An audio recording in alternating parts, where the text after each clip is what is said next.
الله الرحمن الرحيم إنا أنزلناه في ليلة القدر۔ یہ سورۃ القدر ہے جو مکہ مکرمہ میں نازل ہوئی، 5 آیات ہیں۔ اس میں اللہ تبارک و تعالیٰ فرماتے ہیں کہ بے شک ہم نے ہی اس کو لیلۃ القدر میں نازل فرمایا ہے۔ وما ادراک ما لیلۃ القدر، اور آپ کو پتہ بھی ہے کہ لیلۃ القدر کیا چیز ہے، یعنی اس کی عظمت اور اس کی فضیلت کیا ہے۔ آگے فرمایا کہ لیلۃ القدر خیر من الف شہر، کہ لیلۃ القدر میں عبادت کرنا یا لیلۃ القدر اپنی خیر اور برکت کے اعتبار سے 1000 مہینوں سے بہتر ہے۔ تنزل الملائکۃ والروح فیہا بإذن ربہم من کل امر، کہ فرشتے اور روح القدس یعنی جبریل علیہ السلام اس میں اترتے ہیں اپنے رب کے حکم سے ہر بڑے امر کے لیے۔ سلام، پوری رات سلامتی والی ہوتی ہے، ہی حتی مطلع الفجر، یہاں تک کہ طلوع فجر ہو جائے، یعنی صبح صادق ہو جائے۔ یہ مشہور صورت ہے لیلۃ القدر سے متعلق، کہ جس میں اللہ تبارک و تعالی اس رات کی اہمیت اور فضیلت کو بتاتے ہیں۔ دیکھیے، ہمارے یہاں پر کوئی چیز نحوست کی نہیں، کوئی جگہ، کوئی وقت یا کوئی شخص نحوست کا نہیں ہے، پنوتی جسے کہا جاتا ہے۔ ہاں، البتہ برکت اور فضیلت کی جگہیں بھی ہیں، جیسے حرمین شریفین اور دیگر جگہیں بھی ہیں، اور اسی طرح برکت کے اوقات بھی ہیں، فضیلت والے اوقات بھی ہیں، جیسے دنوں میں جمعہ کا دن، مہینوں میں رمضان کا مہینہ، راتوں میں لیلۃ القدر۔ تو لہٰذا ہمارے یہاں پر فضیلت اور برکت کی چیز ہے، نحوست کی کوئی چیز نہیں ہے۔ نحوست آتی ہے آدمی کے اپنے اعمال نہ کرنے کی وجہ سے، بدعملی کی نحوست ہوتی ہے، کسی وقت یا جگہ میں کوئی نحوست نہیں ہوتی۔ تو اللہ تبارک و تعالیٰ فرماتے ہیں کہ بے شک ہم نے اس کو نازل کیا لیلۃ القدر میں۔ اس کو سے مراد یہاں پر نام نہیں لیا اس وجہ سے، لیکن مراد اس سے قرآن پاک ہے۔ تو نام نہ لینے کی 2 وجہ ہے۔ پہلی وجہ تو یہ کہ پچھلی سورت جو اقرأ باسم ربک الذی خلق گزری ہے، تو چونکہ اس میں قرآن کے اترنے کا ذکر ہے کہ پہلی وحی نازل ہوئی ہے، تو اس لیے یہاں پر الگ سے نام لینے کی ضرورت نہیں۔ کہا کہ ابھی پچھلی سورت میں جس کا بیان آیا ہے، جس وحی کی ابتدا کا ذکر آیا ہے، اسی کو ہم نے لیلۃ القدر میں نازل کیا ہے۔ اور دوسری وجہ یہ ہے کہ مسلمان کے ذہن و دماغ میں قرآن اتنا زیادہ مستحضر ہوتا ہے اور ہمیشہ قرآن اتنا سامنے ہوتا ہے کہ اس کا نام لینے کی ضرورت ہی نہیں، اس طرف اشارہ کر دینا کافی ہے کہ ہم نے اس کو نازل کیا۔ اس کو کا مطلب ہر ایک کو پتا ہے، قرآن کو نازل کیا لیلۃ القدر۔ پھر آگے چونکہ یہ لیلۃ القدر اس امت کو پہلی مرتبہ دی جا رہی تھی، تو اس وجہ سے شوق دلانے کے لیے فرمایا کہ آپ کو پتا بھی ہے کہ لیلۃ القدر کیا چیز ہے، کتنی بڑی چیز ہے۔ پھر آگے اس کی 3 فضیلتیں بیان فرمائی۔ پہلی فضیلت بیان فرمائی کہ لیلۃ القدر میں عبادت کرنا 1000 مہینوں سے بہتر ہے۔ 83 برس جو ہوتے ہیں، 1000 مہینے، تو اس سے بہتر ہے۔ یہ اصل میں اس امت کے لیے بطور انعام کے، اس امت کی عمریں مختصر تھی پچھلی امتوں کے مقابلے میں، تو اس وجہ سے ہر سال کے لیے اس امت کو ایک رات ایسی دے دی کہ اگر اس میں عبادت کر دی جائے تو یہ پچھلی امتوں کے عمروں کے برابر ہو سکتی ہے۔ ان کی عمریں 100 سال، 200 سال، 300 سال کی ہوتی تھی۔ اب اگر وہ ہے ہر آدمی بلوغ کے بعد سے بھی لیلۃ القدر کو تلاش کرے اور ہر سال اس میں عبادت کی کوشش کرے، اور ایک اوسط عمر 60 سال کی بھی مان لی جائے، تو اس کو اگر 40 لیلۃ القدریں بھی اگر زندگی میں نصیب ہو جائے تو ظاہر ہے کہ پچھلی امتوں کی عمروں سے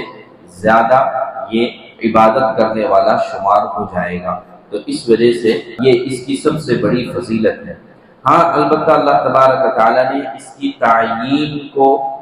نہیں بتایا ہے، یعنی لیلۃ القدر کس رات میں ہوتی ہے یہ نہیں بتایا، بلکہ کہا کہ تلاش کرو، یا آخری عشرے میں تلاش کرو، آخری عشرے کی طاق راتوں میں تلاش کرو۔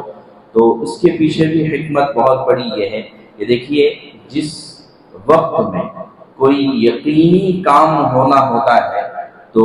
شریعت اور دین اسلام جو ہے اس وقت کو چھپا دیتا ہے۔ مثال کے طور پر جمعہ میں ایک گھڑی ایسی آتی ہے کہ جس میں دعا ضرور قبول ہوتی ہے، لیکن وہ گھڑی کون سی ہے نہیں بتائی۔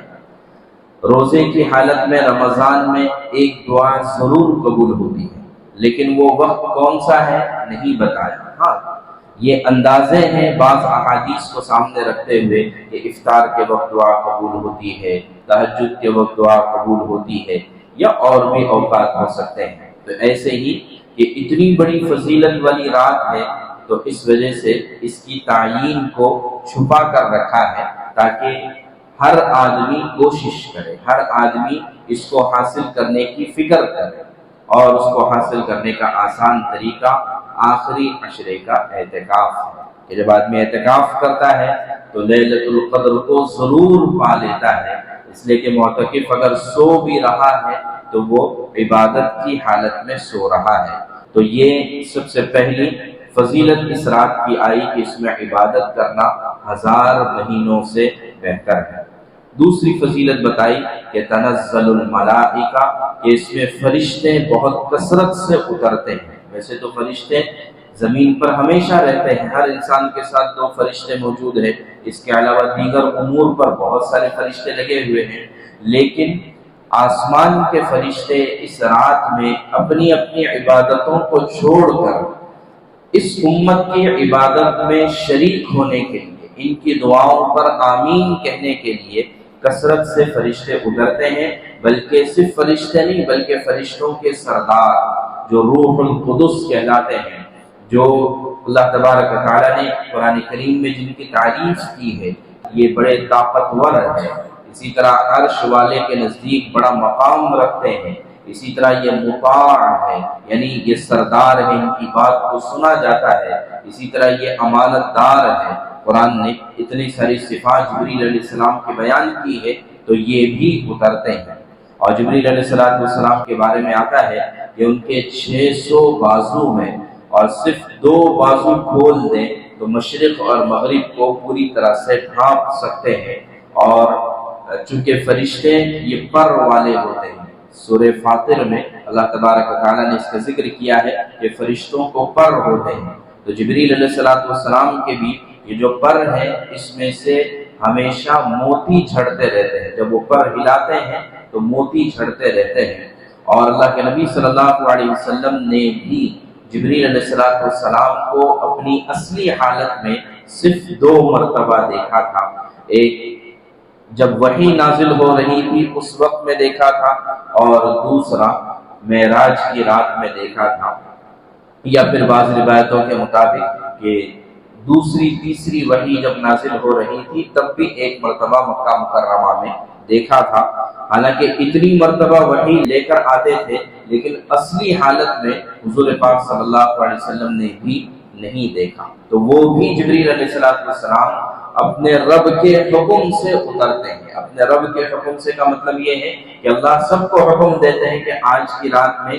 دنیا میں اتر جاؤ اور میری امت کی عبادتوں میں شریک ہو جاؤ۔ ایک بات یہ کہہ دی کہ من کل امر، ہر بڑے کام کے لیے نیچے اتر جاؤ۔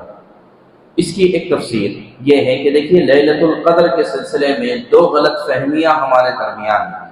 ایک غلط فہمی یہ ہے کہ لیلۃ القدر 27ویں رات کو ہوتی ہے، تو یہ تعیین نہیں ہے، انداز ضرور ہے، صحابہ کا بھی گمان ضرور ہے، لیکن تعیین نہیں ہے کہ 27ویں رات ہی لیلۃ القدر ہے، ایسا متعین نہیں ہے۔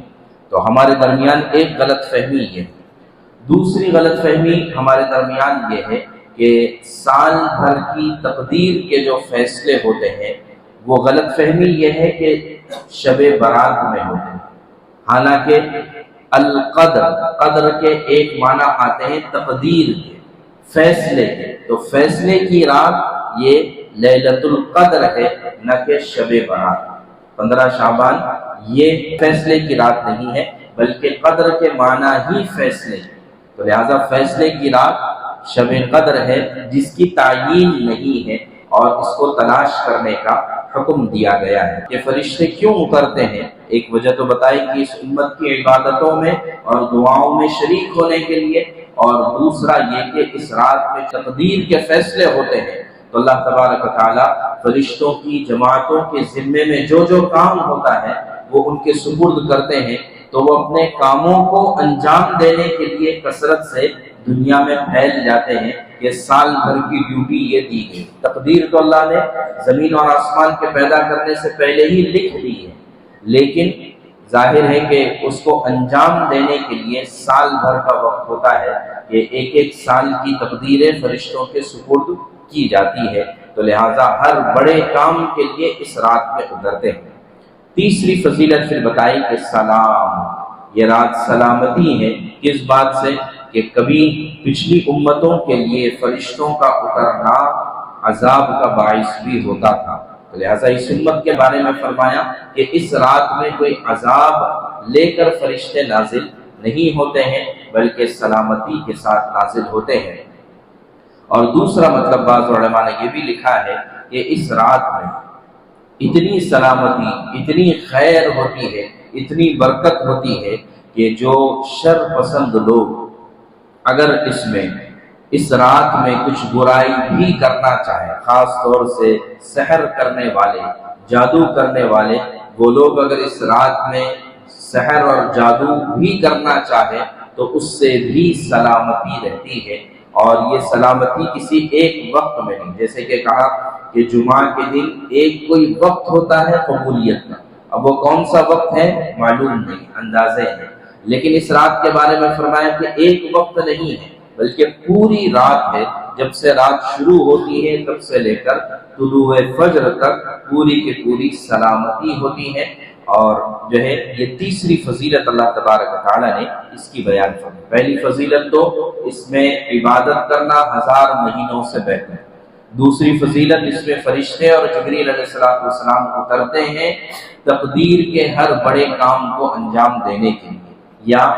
امت کی عبادت اور دعاؤں میں شامل ہونے کے لیے، اور تیسری فضیلت یہ ہے کہ یہ پوری رات سلامتی والی ہوتی ہے۔ تو لہٰذا یہ 3 فضیلتیں تو قرآن نے بیان کی ہیں، اس کے علاوہ احادیث میں بھی بے شمار اس کے فضائل لاتے ہیں، اور جیسے کہ عرض کیا کہ اس کو حاصل کرنے کا آسان طریقہ اعتکاف کر لینا ہے۔ تو اللہ تبارک و تعالی ہمیں